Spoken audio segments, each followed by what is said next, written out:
she receives a mysterious opportunity that could either save her from poverty or get her killed. In Lagos, decisions are made every day. Small ones, big ones, and the kind that quietly decide who survives and who doesn't. For Zainab, it began on the third day of rain. The kind of rain that seeps into walls, into clothes, into thoughts. She stood in her one-room apartment in Ajah, watching muddy water crawl through the streets below and wondering how a life with so much promise had become so small. She didn't know it yet, but by nightfall, everything would change. Zainab was 26, smart, observant, tired. Her mother had died years ago. Her father walked himself thin, and this city, this loud, unforgiving city, had no patience for dreams that couldn't pay rent. Then her phone buzzed. One message. No name, no explanation. Opportunity knocks once. 10 a.m., Victoria Island, come alone. She stared at the screen longer than she should have, because in Lagos, opportunity often wears the face of danger. But desperation has a way of sounding like courage. And Zainab made her first decision. She replied. The next morning, she boarded a Danfo headed for Victoria Island. The bus rattled through traffic, vendors shouted, horns screamed, Lagos breathed loudly around her. By the time she arrived, her heart was already racing. The building was glass and silence, too clean, too quiet. A man met her in the lobby, polished, controlled, dangerous in the way successful men often are. He didn't waste words, he only led her upward. And waiting at the top was Miss Onchukwu, a woman who didn't smile unless she meant it. She already knew Zainab's work, her writing, her anger, her hunger.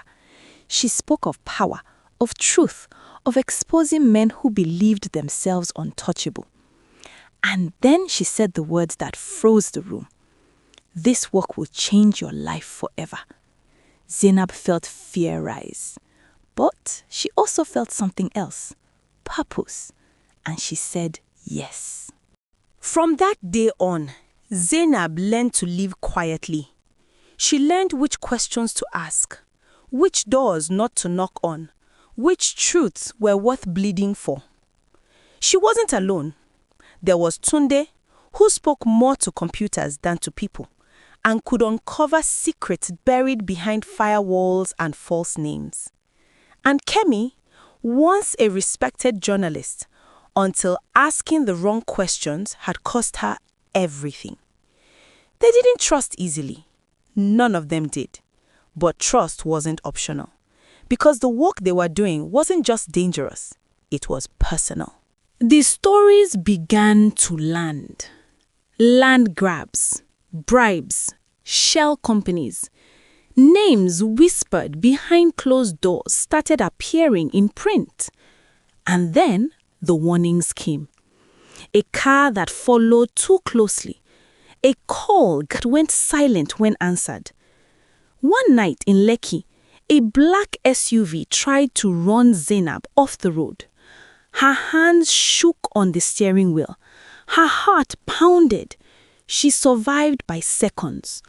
That was when she understood the truth.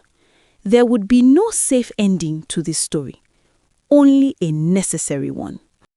The tip arrived on a Tuesday. A senior politician, millions of dollars, a warehouse in Apapa. Kemi warned her. Tunde hesitated because it felt too clean, too obvious. But Zainab felt the weight of every story she had already told, and she made her second decision. She went anyway, alone. The warehouse smelled of rust and old secrets. She filed the evidence quickly, documents, USB drives, proof strong enough to shake the country. Then the door closed. Men in suits stepped from the shadows. No shouting, no panic, just certainty. Zainab thought of her father, her mother, every word she had ever written. And then sirens, red, blue, loud enough to crack the night open. Tunde had acted. The men were arrested, and the truth finally had nowhere left to hide. The story exploded. Names fell. Deals collapsed. Careers ended overnight. Zainab's life changed quietly, but completely.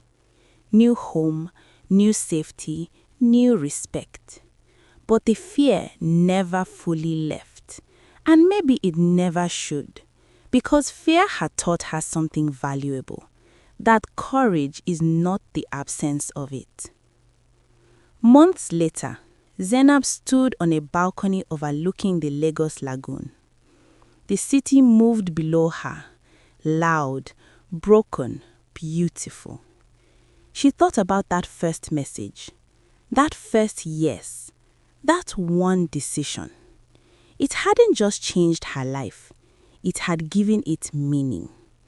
And in a city that demands everything from you before giving anything back, that was more than enough.